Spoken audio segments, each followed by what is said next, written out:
Ça marche, Olivier Faure tout de suite. Nous ne sommes pas en ville, malgré les passages piétons que vous voyez devant ou derrière moi. Nous sommes sur le parcours de dressage des chiens guides d'aveugles. Nous sommes ici au centre Aliénor. C'est là que les chiens sont dressés. Mais avant d'être dressés, ils doivent d'abord être éduqués dans des familles d'accueil. Justement, ces familles-là, on en manque. Ce sont des familles de tutelle. Pour nous expliquer ce problème et la façon dont sont formés les chiens ici, la directrice de ce centre, on la rejoint tout de suite.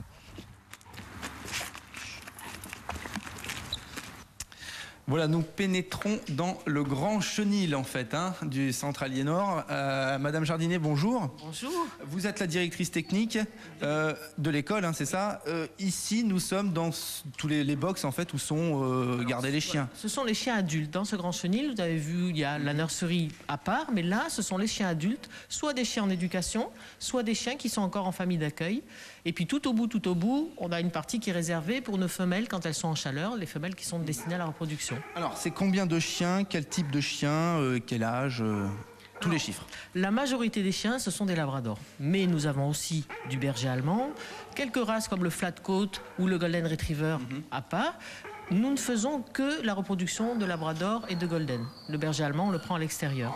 Donc... Alors pourquoi justement il y a autant de labrador qu'est-ce qu'il a de plus? Alors dans le monde entier, c'est la race que vous allez trouver. Le labrador est un chien rustique, est un chien sympa, qui a une bonne image. Le berger allemand a parfois l'image d'un chien qui va être un peu possessif et vis-à-vis du public, il y a toujours une petite réserve. Le labrador est passe-partout.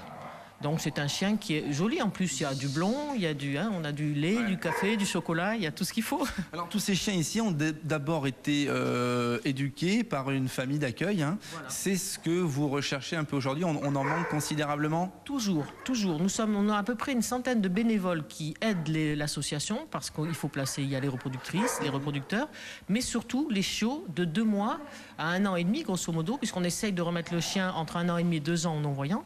Donc toute cette période-là, et surtout au départ, quand le chiot a quitté sa maman, il arrive dans une maison, il va être sociabilisé et c'est très très important parce qu'il va être habitué à tout ce qui est simple dans une maison. Mais si vous prenez un chien à 1 an qui n'a vécu qu'en chenil et qu'en meute, vous aurez des résultats qui seront catastrophiques, de toute façon très très différents. Donc il nous faut des familles qui aient du temps libre, qui soient motivées pour prendre le chien et qui sera, la famille sera guidée par les conseils des membres du personnel, mais qui prendra le chien à 6 mois, le chien commence à faire des séjours au chenil. Au début, c'est des visites. Les personnes que vous allez voir tout à l'heure, Caroline, Florine, Maria, Marie-Claire, vont en ville, donnent des conseils. Après, le chien, 6 mois, fait des petits séjours chenil. Et quand, autour d'1 an, il rentre en éducation, il fera du lundi au vendredi à l'école et le week-end en famille. Alors, les critères, justement, pour adopter un chien, quels sont-ils? Il faut un jardin, j'imagine, du temps libre? Non, pas forcément. Je vais vous dire une chose, en Suisse, ils interdisent les jardins parce qu'ils veulent des chiens bien éduqués pour faire les besoins dans le caniveau. Non, on accepte appartement. Il y a des non-voyants qui vivent dans des villes ou en appartement. Donc si le chien est habitué à être sage en appartement, à faire ses besoins en laisse dans le caniveau, c'est un plus. C'est plus compliqué pour la famille, pour acquérir la propreté. Ils ont plus de mérite que le jardin, on ouvre la porte. C'est surtout être pas trop loin de l'école, sauf région, on a des gens à Toulouse, on a en Charente, on a quelques régions, on a un groupe de tuteurs où on peut se permettre d'aller un peu plus loin. Sinon, pas trop loin de l'école, avoir du temps libre, ou travailler et pouvoir amener le chien avec soi. Il y a certaines professions où les gens disent j'ai un commerce, je peux le faire. Et puis se préparer au fait que le chien, il ne nous appartient pas. Il appartient à l'école et puis un jour il partira, il faut le souhaiter, avec un non-voyant. On présentera le non-voyant à la famille. Il y a beaucoup d'attentes. Déjà, pour rappeler, c'est combien de non-voyants en Gironde, par exemple? Combien d'attentes? Alors, c'est pas forcément en Gironde. On a une trentaine de demandes. On va donner 10 à 15 chiens par an maximum, puisque là, en ce moment, on est dans une période où on a du personnel en formation. Donc, cette année, la production sera un peu réduite. Mais on ne peut pas faire plus vite que la musique. Donc, il faut attendre. Mais c'est vrai que ça fait de la peine de faire attendre des gens qui sont en manque de mobilité, d'autonomie et d'affectif aussi. Parce que quand un chien guide décède, c'est terrible. C'est à la fois l'affectif, les yeux, c'est l'autonomie, c'est terrible. C'est le seul défaut du chien, c'est que malheureusement, il est pas. On casse une canne, on la remplace. Le chien, c'est pas évident. D'où l'intérêt donc de former beaucoup de chiens. On va avoir un exemple concret tout de suite avec une dame justement qui a adopté un chien depuis longtemps. Elle en a eu plusieurs. On va la rejoindre tout de suite. Ça se passe dans le foyer à l'intérieur. Madame la directrice, merci beaucoup. Je vous en prie, merci. chien qui a le plus de mal. Bien. Elisabeth, bonjour. Bonjour. Alors, vous êtes famille tutelle. Hein. Racontez-nous un petit peu votre histoire. On voit ce chien, on en parlera après, mais c'est pas votre premier chien. Non, c'est effectivement, j'ai eu plusieurs chiens. J'ai connu l'école par le biais de la dépêche du bassin, si je peux le dire.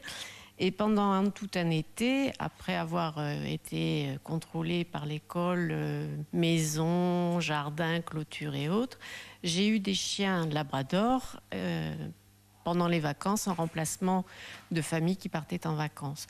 Puis, à la rentrée, on m'a confié un berger allemand. Et ce berger, je l'ai porté jusqu'au bout puisqu'il a été confié après à un aveugle. D'accord. Maintenant, vous en avez un nouveau, c'est celui-ci, c'est ça? Enfin, une nouvelle, hein, c'est ça? Une nouvelle, oui, c'est toujours une chienne qui s'appelle Shempa et qui normalement a maintenant 10 mois et va bientôt, elle aussi, rentrer à l'école. Déjà là pour une semaine, la semaine prochaine, puis en formation après. Comment ça se passe la fin quand on rend un chien? C'est un peu la déchirure des deux côtés? Alors bon, pour nous, effectivement, c'est quand même une déchirure. Faut pas se leurrer. Mais on connaît l'histoire, on sait comment ça va se passer, on sait dans quel but on fait cette opération-là, on sait comment les choses vont aller. Et ça se passe doucement puisqu'on voit le chien aller à l'école, on voit le chien... On sait qu'il va rencontrer telle ou telle personne après, qu'il va être donné à telle ou telle personne.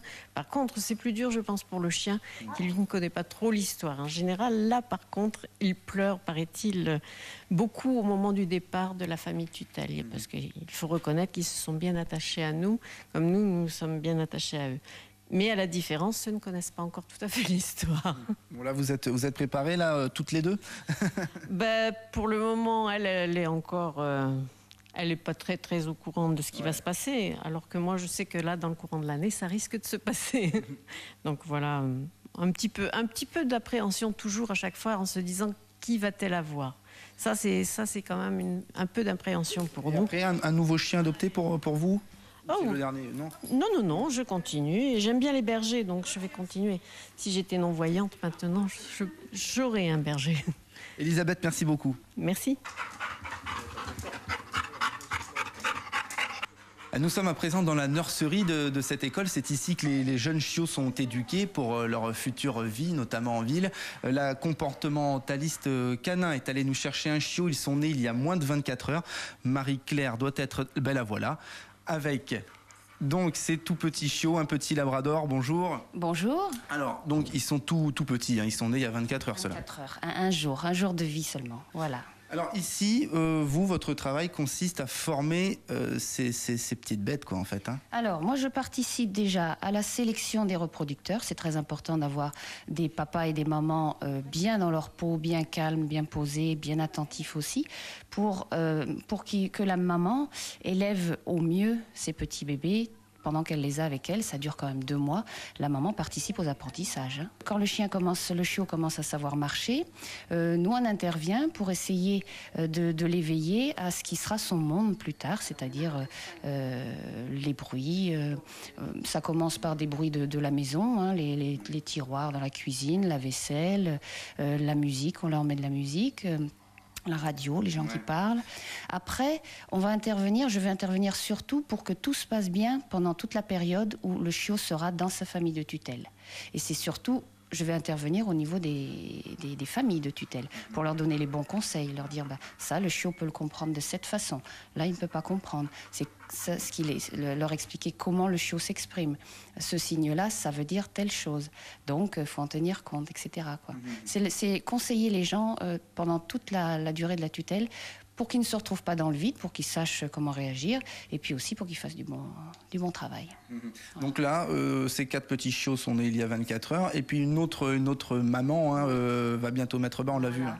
Dans quelques heures, elle a déjà perdu le bouchon muqueux, elle est toute énervée, toute excitée, c'est sa première portée, et voilà, dans quelques heures, on aura déjà quelques chiots de nez, et il y en a une dizaine. Derrière. Oh oui, elle panique un petit peu. Ces petits chiots, donc, rejoindront leur famille d'accueil à partir de 2-3 mois, quand ils seront sevrés, c'est ça, 2 mois? 2 mois, 9 semaines exactement. Hein, c'est le bon âge pour qu'ils aient bien profité des apprentissages que la mère peut leur donner, et puis pour aller découvrir le monde à l'extérieur, leur futur lieu de vie. Marie-Claire, merci beaucoup. On va vous laisser le remettre à sa mère. Ce qu'on sait déjà, c'est que son nom commencera par un D parce que c'est l'année des D, hein, c'est ça? L'année des D, c'est notre première portée de l'année. Merci beaucoup. Merci à vous. Alors, nous sommes ici sur le parcours de dressage des chiens, en fait, hein, c'est ça? À côté de nous, un chien d'1 an. C'est à peu près à cet âge-là qu'ils arrivent? Non, ils arrivent un petit peu plus jeunes. Donc nous, on commence dès l'âge de 2 mois à le sortir en ville très régulièrement avec les familles d'accueil. Et ensuite, nous le prenons à l'école régulièrement à partir de l'âge de 6 mois. Où là, on commence effectivement à faire des petits exercices un peu plus techniques. Donc le dressage commence véritablement à partir de 6 mois. Voilà. Alors, qu'est-ce que vous leur apprenez justement à ces chiens? Il faut qu'ils s'adaptent à une vie de non-voyants, quoi. Voilà, exactement. Alors dans un premier temps, il faut qu'il soit à l'aise avec la ville, qu'il n'ait pas de peur par rapport à la circulation, à tout ce qu'ils pourront rencontrer dans le futur. Et ensuite aussi, il faut qu'il y ait de l'obéissance. Donc il faut que les chiens présentent les passages piétons, qu'ils puissent éviter effectivement les obstacles que le non-voyant pourra rencontrer. Tout ce qui sert à guider un non-voyant. Alors, on va mettre ça en pratique. On voit les passages piétons, on est dans une ville. Démonstration, qu'est-ce qu'on peut faire? On vous suit. Donc là, ma collègue Caroline va partir avec le chien, va éviter les différents obstacles, proposer les lignes au chien, en donnant les directions également. On est sur le passage piéton. Voilà, le chien présentait le passage piéton à son maître. Donc là, elle va lui demander la montée d'escalier. Ouais. Oui, par exemple, on peut arriver dans un centre commercial. Voilà, exactement, tout à fait. Donc il faut que le chien monte doucement, prudemment, et qu'il présente la montée et la descente. Voilà. Ce qui est important, c'est toujours le assis. Hein. C'est vrai que ça... Oui, parce que ça monte un stop net, que le non-voyant sent bien aussi au harnais. Donc voilà, c'est... Toujours un sucre sur soi, comme on dit? Souvent une gourmandise, oui. Les labradors sont des chiens assez gourmands et on aime bien les dresser, effectivement, en leur faisant plaisir aussi pour leur montrer que les exercices ont été bien faits. Ce chien, par exemple, donc, il a à peu près 1 an, il va rejoindre sa famille d'accueil, enfin la personne non-voyante, dans combien de temps? Alors lui, ce chien va rentrer en éducation normalement d'ici 1 à 2 mois. Donc après, il sera capable de rejoindre son non-voyant d'ici 7 mois à peu près. On compte 6 mois d'éducation au harnais. Florine, merci beaucoup. Merci au chien, merci à vous aussi, merci à vous 3. Voilà, vous l'avez compris, on manque de familles de tutelle. Environ 15 personnes sont recherchées, 4 petits chiots, on en a vu un, et puis à peu près 10 autres qui vont naître pendant le tournage de cette émission. La chienne noire que vous avez vue est en train de mettre bas. On nous a annoncé ses premières contractions.